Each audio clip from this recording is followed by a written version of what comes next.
London 1 Radio. London. The voice of Italians and Londoners. Music, interviews and much more. Interact with the show now. Oh, sweet! This is gonna be super fun! Email london1radio@gmail.com. You're listening to London 1 Radio.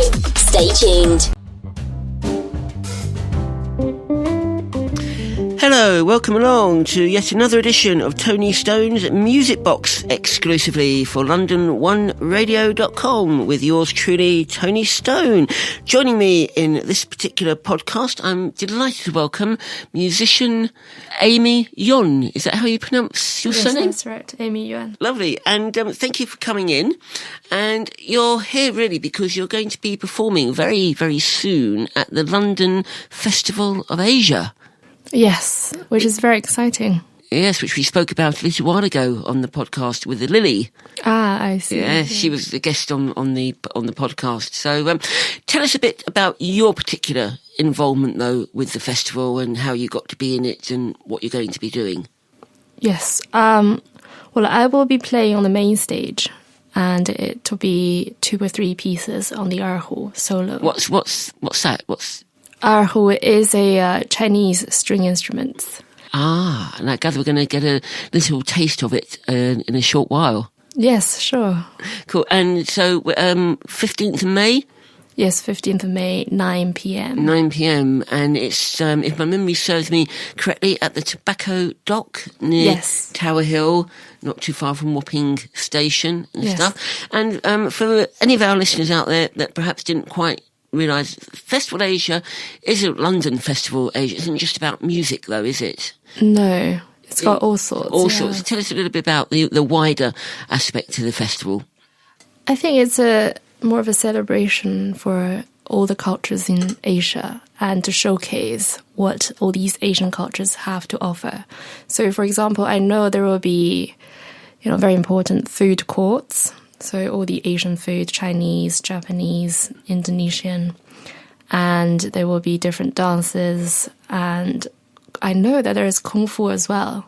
So yes, it will be a very diverse festival for pretty much got everything for everyone. Cool, and absolutely. But music is at the heart of it, because I know, because as I said, I'd interviewed Lily a little while ago about the festival. Now, you yourself obviously are a musician. Yes. String musician, that's right. Do you play any other types of instruments, or is it just strings? I play a little bit of piano, but I wouldn't be very confident to perform it, really. It's when we learned keyboard studies, really. But violin is what I was trained in at the Royal Academy of Music. That's rather interesting, because on the last programme we had an American violinist join us on the podcast. Nora, in fact, Nora's still here in the studio. Hi, Nora. Hello. And what do you? We'll come to you in a minute, actually. But why did you get into the violin? What was the attraction of the violin for you? Well, when I was 4 years old, I was from Beijing originally. Mm-hmm. And I think I walked past an instrumental shop and I saw the violin and I said to my mum, I would like to learn it. That's how it started. Yes. Wow. But did you think back then, as a 4-year-old child wandering past your instrumental shop, that you would end up one day in London performing at a music festival? I probably didn't think that far ahead as a 4-year-old. Cool. Now, actually, turns out that you and I have a mutual friend.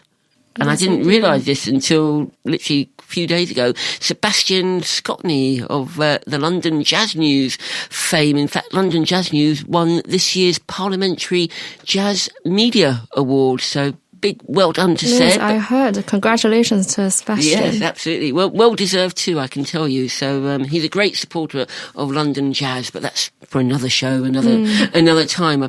He's been threatening to come on here for ages, but we'll get him down one day and he'll come on the podcast. Now, you're actually going to play for us something a little bit slightly different to how we normally do things on the podcast. You're going to be doing same number, but on two different instruments. One that you've also mentioned. How do you pronounce it again? Erhu. Yes. And then the violin. And this is to kind of give the demonstration of how the same song sounds differently on an Eastern instrument and a Western instrument. Yes. But before we quickly get that, can I ask you which do you find the easiest of the two to play? Is the violin easier than the erhu, or is it the other way around?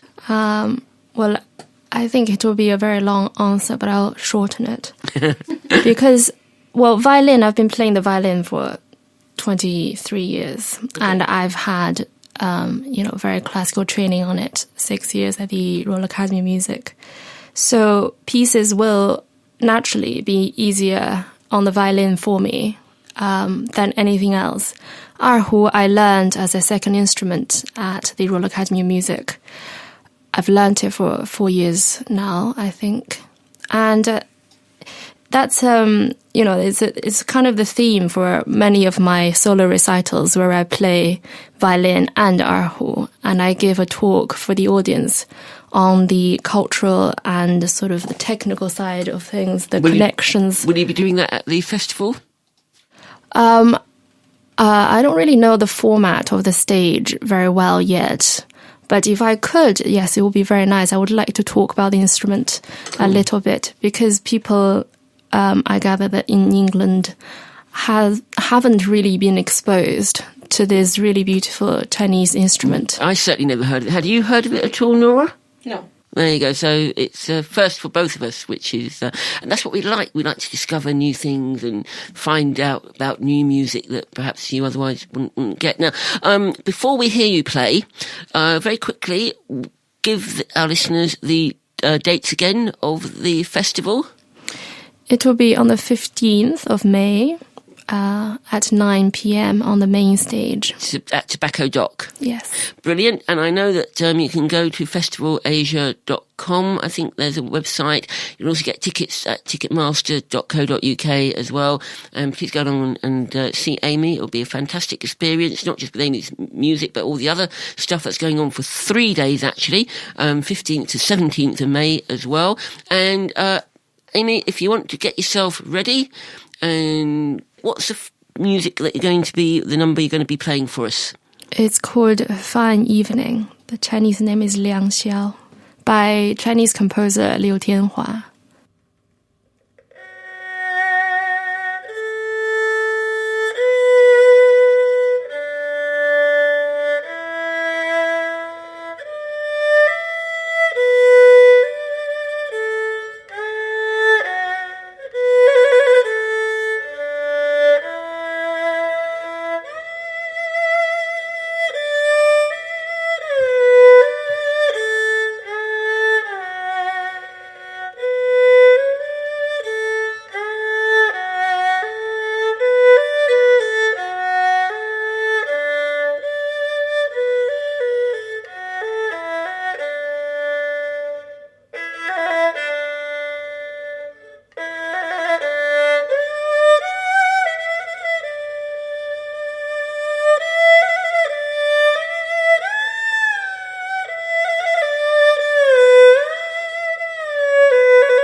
beautiful, absolutely beautiful. And I can probably tell you that is an absolute first and exclusive for London One Radio. We've probably not had an erhu on before. I can probably say that quite confidently.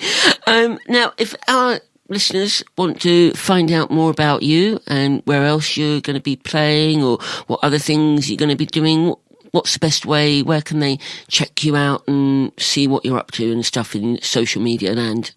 Yes, I have a website, so amyyuan.com, where I will have a concert page to keep the readers updated to what I do. And I also have Twitter and Facebook. And Yuan is Y-O... Y-U-A-N. Y-U-A-N, lovely. So Amy, YUAN.com.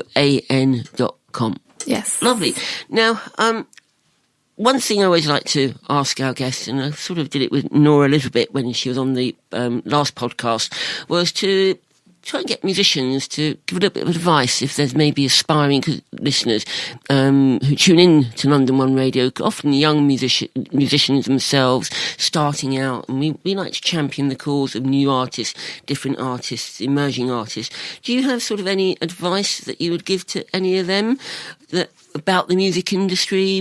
I mean, how do you feel as a musician yourself? Is it an easy thing to do? Is it a difficult thing? How would you describe it? I don't think it's an easy thing to do. I think it's very hard to master any instrument. It takes a lot of hard work. And but one advice I would say is, go into it because you really love it. And then that will take you to a lot of places. And even if it's very hard, you will have a great time. Cool. Okay. Right. Well, I think we're now going to hear the same number again. A Fine Evening, but this time on the violin. Yes. So there is a big difference then between the violin and the erhu, yes? Yes, a big difference. And I noticed when you were playing the erhu, you were just using the bottom part of the string. Do you ever use the rest of the string, or is it always the bottom that you play from? It's always the bow, you mean? The bow, yes. Yeah, you the were playing bow is with the bow. always going to be at the bottom. Always at the bottom. Is this because of the right sound, the pitch? Well, yes, and that's one of the topics I normally include in my talks.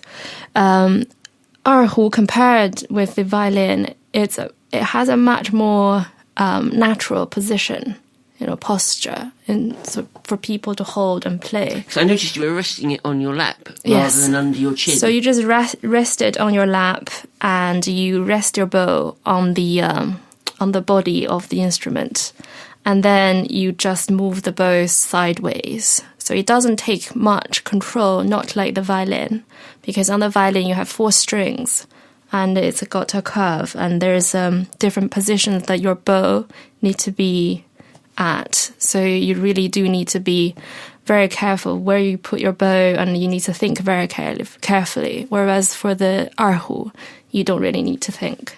Okay, cool. So we're now going to hear you demonstrate that difference on the violin, and it's the same number with Amy Yuan, A Fine Evening.